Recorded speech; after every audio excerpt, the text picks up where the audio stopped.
Welcome back friends. और इस classroom series में आप सबका स्वागत है। तो आज हमने कुछ प्लांट्स वगैरह सिलेक्ट कर लिए हैं, तो उसके बाद उन सबको प्लांटेशन करने के लिए हमें चाहिए होता है दोस्तों bonsai soil and bonsai pots या प्लास्टिक बैग्स। हम कहाँ लगाए बोनसाई प्लांट्स को? शुरुआत में, यानी शुरुआती पीरियड को कहते हैं दोस्तों ट्रेनिंग पीरियड। तो ट्रेनिंग के लिए क्या लेना है दोस्तों? उसके लिए बोनसाई पॉट यानी कि सिरामिक वगैरह कुछ भी नहीं लेना है दोस्तों। आप प्लास्टिक बैग ले सकते हैं या कुछ भी आप बड़ा पॉट प्लास्टिक का ले सकते हैं या कोई मोटा बैग ले सकते हैं। उससे भी ज़्यादा महत्वपूर्ण बात है दोस्तों बोनसाई सॉइल की। अगर सॉइल ही आपने केवल मिट्टी भर ली, कुछ लोग कर लेते हैं या कोकोपीट ले लिया, वो सब नहीं चलता यहाँ। तो उससे पहले हमको समझना होगा कि बोनसाई सॉइल में होना क्या चाहिए दोस्तों। तो बोनसाई सॉइल ऐसा होना चाहिए जिसमें एक फ्रेम बने, यानी उसके लिए मैं लेता हूँ ब्रिक बाइट्स। तो ये एक फ्रेम बनाता है जिससे जो सॉइल होती है वो बाइंडिंग नहीं कर पाती, और एक और मॉइस्चर रिटेन रखता है, यानी मॉइस्चर बना के रखता है। आप कहीं बाहर भी चले गए 2-3 दिन तो वो उसमें से मॉइस्चर थोड़ा थोड़ा प्लांट को देता रहता है। मॉइस्चर सोख के रखता है, जब भी आप पानी देंगे तो पॉट के ड्रेनेज होल से निकल जाएगा। पर ब्रिक बाइट है जो कि पानी को सोख के रखता है, और जब भी ज़रूरत होती है तब ये आपका प्लांट को मिलता रहता है। और एरिएशन या सर्कुलेशन, एयर का सर्कुलेशन,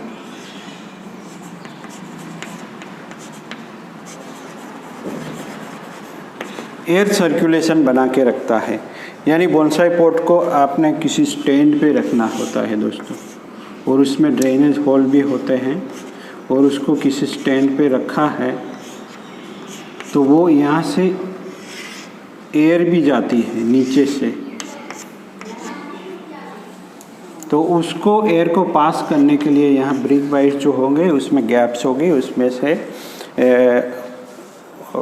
जैसे ही हीट से पॉट गर्म होगा या पॉट मीडियम गर्म होगा, वहाँ की हवा का प्रेशर कम होगा तो वो हवा निकलती जाएगी, और बाहर की हवा जो थोड़ी ठंडी है वो नीचे से ड्रेनेज होल से अंदर पास होगी, यानी न्यू ऑक्सीजन प्लांट को मिलेगा। यानी कभी भी प्लांट के जो पॉट है उसको ज़मीन पे ना रखें, उसको थोड़ा स्टैंड पे ही रखना ज़रूरी रहता है, जिससे प्लांट को एरिएशन मिल सके। नीचे रखने के भी फ़ायदे हैं कि कुछ प्लांट एस्केप कर जाए और नीचे से न्यूट्रिशन लेने लगे, बट उससे भी ज़्यादा फ़ायदा ये होता है कि एरिएशन बना रहे। तो उसके लिए ये फर्स्ट कंपोनेंट हमारा है ब्रिक बाइट्स।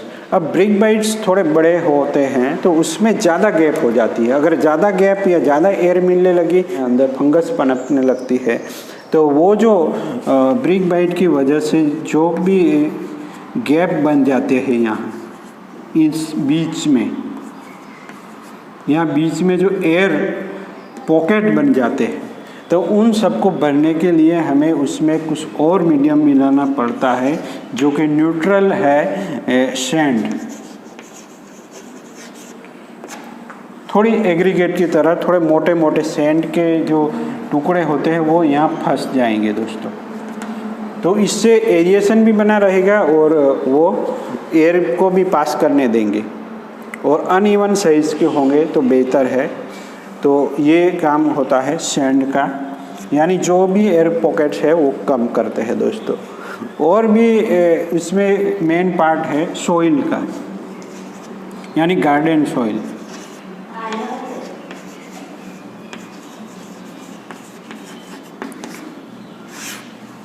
तो तीसरी चीज़ आती है दोस्तों यहाँ गार्डन सॉइल। वो कैसी ले? तो चिकनी मिट्टी नहीं लेनी है हमें, रेड सॉइल आती है, या बालू रेत की तरह भी आती है, या येलो थोड़ी दिखने वाली। ब्लैक नहीं लेनी है, ब्लैक नहीं लेनी है। रेड सॉइल आती है, येलो सॉइल आती है, और आपके यहाँ जो भी अवेलेबल है वो सॉइल आप ले सकते हैं, बट ब्लैक या चिकनी मिट्टी आपको नहीं लेनी है। तो उसका काम क्या होगा कि रेड सॉइल में बहुत ही अच्छा न्यूट्रिशन वैल्यू होता है, उसके जो माइक्रो न्यूट्रिशन वगैरह चाहिए वो कुछ सॉइल में ही मिलते हैं। उसके लिए हमें सॉइल चाहिए, वो भी बहुत ही कम। उन सब का परसेंटेज हम लास्ट में देखेंगे। उसके बाद क्या आता है वो देखते हैं। उसके बाद आता है दोस्तों एनिमल मैनर, यानी काउडंग मैनर। कुछ भी एनिमल का मैनर होता है वो सड़ा हुआ होना चाहिए दोस्तों, डिकम्पोज हो जाना चाहिए। अगर वो डिकम्पोज नहीं हुआ, फ्रेश यूज़ कर लिया तो प्लांट के पत्ते जल सकते हैं। और उससे अगर ये अवेलेबल नहीं है तो आप ले सकते हैं दोस्तों वर्मी कंपोस्ट, जो कि बहुत ही अच्छा न्यूट्रिशन वैल्यू के साथ है। तो यहाँ नाइट्रोजन वगैरह तो मिल ही जाता है, बट माइक्रो न्यूट्रिशन जो होता है वो एनिमल मैनर से मिल जाता है। तो मैं ये ज़्यादातर यही इस्तेमाल करता हूँ और घर से ही कलेक्ट करता हूँ, और वो बहुत ही बढ़िया रहता है। ये हुआ हमारा चौथा इंग्रेडिएंट। और उसके बाद आता है एक राइस हस्क। तो राइस हस्क वो आप डायरेक्ट भी इस्तेमाल कर सकते हैं, या एक साल पुराना कहीं रखें और उसके बाद भी इस्तेमाल कर सकते हैं, या खाद एनिमल मैनर में दबा के रख सकते हैं एक साल, उसके बाद भी इस्तेमाल कर सकते हैं। या उसको आप हाफ बर्न कर सकते हैं, यानी जला सकते हैं। वो थोड़ा रिस्की और थोड़ा टाइम कंज्यूमिंग है उसको जलाना, उसका भी वीडियो आपको मिल जाएगा। तो राइस हस्क जो एक स्पॉन्ज की तरह काम करेगा, और जो हमारा जो फ्रेमवर्क बनता है जो सोइल मिक्स का, उन सबको बाइंडिंग होने से रोकता है। और जलाने के बाद भी उसमें कुछ ऐसे केमिकल पैदा होते हैं जो कि प्लांट के लिए बहुत ही बढ़िया होता है। आप लोगों ने देखा ही होगा कि जहाँ कुछ लोग कचरा जलाते हैं वहाँ प्लांट बहुत ही अच्छे से ग्रो होते हैं और अच्छे से फ्रेश दिखते हैं। तो इसलिए आप जला हुआ राइस हस्क इस्तेमाल कर सकते हैं। और अब हम डिस्कस करेंगे कि ये सब कितनी मात्रा में चाहिए। तो हम अब डिस्कस करेंगे कि कौन सा चीज़ कितनी मात्रा में लेनी है दोस्तों। तो ब्रिक बाइट्स, यानी ये फ्री के पड़ते हैं मेरे ख्याल से। अगर टूटे हुए ब्रिक बाइट्स आपको 100 रुपये में एक बैग मिल सकता है। अगर कहीं ऐसे ही मिल जाते हैं, मुझे तो मिल ही जाते हैं, तो पुराने ब्रिक्स भी इस्तेमाल कर सकते हैं, उसको तोड़ना होता है। और उसका ऑप्शन होता है दोस्तों एक्सपांडेड क्ले, जो एडिनम वगैरह में ज़्यादा इस्तेमाल करते हैं लोग। सब कॉस्टली होते हैं, और मेरा तो यही मानना है पहले कि बिना खर्चे के ही बोनसाई बना दे हम। तो इसके लिए मैं इस्तेमाल करता हूँ ब्रिक बाइट। ये इस्तेमाल करता हूँ दोस्तों 50 से 40%, बहुत ही ज़्यादा ले लेता हूँ मैं।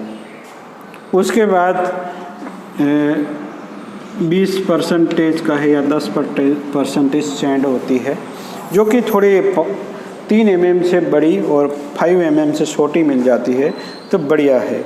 और एनिमल मैनर का इस्तेमाल करता हूँ, उसमें जो लम्स होते हैं वो निकालने होते हैं या उसको तोड़ देना होता है, वो हम ले सकते हैं दोस्तों 30% कह सकते हैं, 30 से 40% सब तक वेरी कर सकते हैं, जो भी प्लांट के नेचर के हिसाब से दोस्तों। इसी हिसाब से आप राइस हस्क ले सकते हैं दोस्तों, 1 या 2 बाउल भी ले सकते हैं, या आपको जैसी कंसिस्टेंसी चाहिए प्लांट। मैं कभी मेजर नहीं करता, इसे ही 1-2 बार, छोटा पॉट है तो थोड़ा ले लेता हूँ, बड़ा पॉट हो तो बड़ा थोड़ा ज़्यादा ले लेता हूँ। तो ये तो 10% में ही आ जाएगा, 10 से 15% के बीच में ही ये राइस हस्क इस्तेमाल करना है। और सोइल में क्या होता है, फाइकस होता है, तो मैं केवल उसको 5% बोल सकता हूँ, बहुत ही कम, 1-2 मुट्ठी डाल दिया। अरे और जो फ्लावरिंग वेराइटी होती है दोस्तों, बोगनवेलिया वगैरह या फ्रूटिंग वेराइटी होती है, उसको ज़्यादा न्यूट्रिशन चाहिए और उसको माइक्रो न्यूट्रिशन जो भी कुछ सॉइल से मिलते होंगे वो ही चाहिए। तो उसके लिए मैं ये सॉइल, उसमें रेड सॉइल या जो कुछ भी मिल जाए उसको गार्डन सॉइल बोलते हैं, पर मैंने गार्डन सॉइल से कन्फ्यूज़न होता है, कहाँ गार्डन ढूंढे और वहीं से सॉइल लाए, ऐसा ज़रूरी नहीं है। किसी बड़े ट्री के नीचे से भी सॉइल ला सकते हैं, उसमें मिला होता है, जो लीफ का वेस्ट होता है वो भी चल सकता है। तो ये सॉइल आप 10 से 20% तक बढ़ा सकते हैं, जबकि आप कौन सा प्लांट लेते हैं उस पे हिसाब से लेना है दोस्तों। और परसेंटेज का कैसे गिनती करते हैं वो भी पता होना चाहिए, शायद सबको पता ही होगा। 100% में से आपको निकालना होता है, वो भी देख लेते हैं। और उससे भी एक और एनिमल या वर्मी कंपोस्ट भी ले सकते हैं या लीफ कंपोस्ट दोस्तों। लीफ का जो मैनर है वो भी ले सकते हैं एनिमल मैनर के साथ। वर्मी कंपोस्ट ऑप्शनल है इन सब का। एनिमल मैनर नहीं है तो आप वर्मी कंपोस्ट इस्तेमाल कर सकते हैं, नहीं तो आपने लीफ कंपोस्ट वगैरह बनाया है तो वो भी आप इस्तेमाल कर सकते हैं।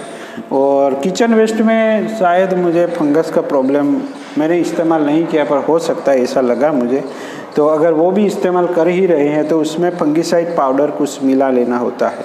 और इन सब में वो सब मैं तो नहीं मिलाता, पर आपको लगता है कि इसमें भी फंगिसाइड वगैरह की ज़रूरत होती है तो कुछ 1-2 पीस ले सकते हैं। या नीम की खली, नीम का केक आता है दोस्तों। नीम का जो केक या पाउडर भी मिल जाएगा आपको,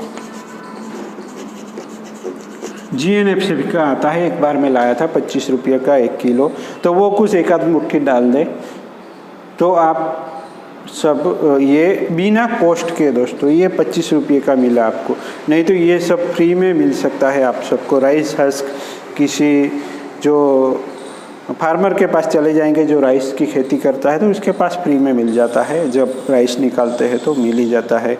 या जो राइस मिल होती है वहीं से भी आप कलेक्ट कर सकते हैं बहुत ही कम खर्चे में। यानी ये लो बजट है दोस्तों, उसमें बजट बढ़ाना है तो बोर्नविल मैंने देखा ही नहीं अब तक। तो मैं ज़्यादातर इस्तेमाल नहीं करता, होममेड ही रखना है। और ये सबका प्रमाण या जो वेरिएशन ब्रिक बाइट में कम ज़्यादा भी कर सकते हैं। अगर आपके यहाँ ज़्यादा पानी रहता है तो आपको ये ब्रिक बाइट कम चाहिए। आपके यहाँ अगर वेदर में ही मॉइस्चर है तो वहाँ आपको ये ब्रिक बाइट कम करके ये सैंड का या एनिमल मैनर का या कुछ भी आप कम ज़्यादा कर सकते हैं। उसमें कोई फिक्स नहीं है, मैं भी कभी भी फिक्स नहीं रहता। जब भी सॉइल बनाता हूँ तभी भी मिक्स कर लेता हूँ, या पहले से मिक्स करने को एक्सपर्ट ना भी बोलते हैं तो मैं ऐसा ही करता हूँ कि जब भी प्लांटेशन करना होता है या रिपोर्ट करना तो तभी मैं ज़्यादातर तो तभी टाइम मिलता है, ऐसा एक्स्ट्रा टाइम नहीं मिलता। और ब्रिक बाइट की जगह आप ले सकते हैं किसी ईंट के भट्ठे से निकलने वाला वेस्ट। तो इतनी चर्चा मेरे ख्याल से इनफ है। और टकावारी कैसे वो देख लेते हैं दोस्तों। परसेंटेज के हिसाब से लेते हैं तो कभी कभी किसी को समझ में ना भी आए तो 50% आपने ब्रिक्स ले लिए तो उसमें बचे कितने 50%। तो उसी में आपको 30% अगर एनिमल मैनर ले लिया, मैन्योर ले लिया तो बचे कितने 20%। और इसमें से आपको क्या लेना है सैंड, तो इसमें 10% सैंड हो गया और 5% या 10% आप ले सकते हैं सॉइल। अब यहाँ राइस हस्क चाहिए हम तो उसको ये टके से भी बाहर निकल गया, बट आप उसको लगा सकते हैं या यहाँ से कुछ कम कर सकते हैं। उसको 25% कर लिया और यहाँ लगा दिया आपने राइस हस्क। मिला तो ये ऑप्शनल है राइस हस्क, ऐसा ही काम करेगा थोड़ा सा आपका लीफ मोल्ड भी। तो इसी तरह से परसेंटेज का हम गिनते हैं और कुछ बार आता है पार्ट में आता है दोस्तों, पार्ट या बाउल। तो एक बाउल ले लेना होता है, वो कितना बड़ा है वो डिपेंड करता है आप कितना आपको सॉइल मिक्स बनाना है। तो 5 पार्ट ले लिए, 50% का हम 5 बाउल बोल देते हैं।